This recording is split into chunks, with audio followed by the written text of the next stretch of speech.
हमारे यहाँ सनातन धर्म नाम की एक चीज है। सनातन मतलब शाश्वत, समय से परे।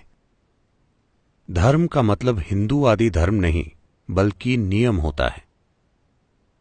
तो वो जीवन को चलाने वाले शाश्वत नियमों की बात कर रहे थे, और ये कि हम उनके साथ कैसे तालमेल बना सकते हैं। फिलहाल चाहे आप स्कूल गए हों या ना गए हों, आप एक महान वैज्ञानिक हों या ना हों, फिर भी आप इस धरती के सभी भौतिक नियमों का पालन कर रहे हैं, हां या ना? वरना आप यहां बैठकर जिंदा नहीं रह सकते।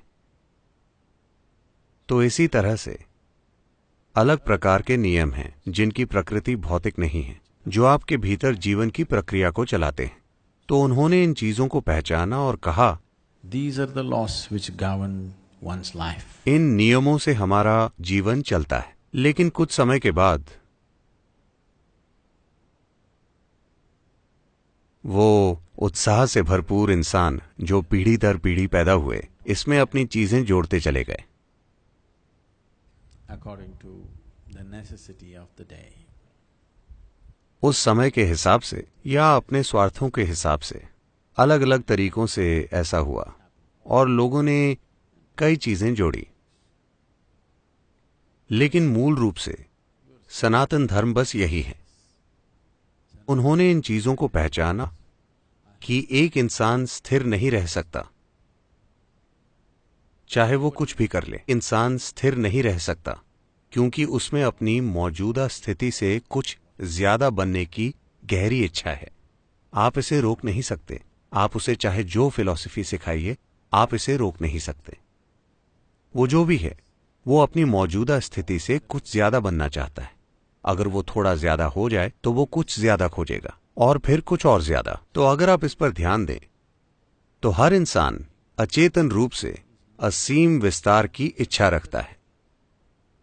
तो हर इंसान अचेतन तरीके से असीम प्रकृति या अनंत संभावना की खोज कर रहा है।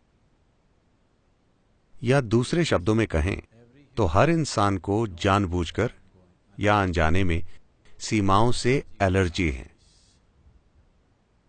जब आप उसके अस्तित्व को खतरे में डालते हैं तो उसकी आत्म सुरक्षा की सहज भावना उसके लिए आत्मरक्षा की दीवारें खड़ी कर देंगी।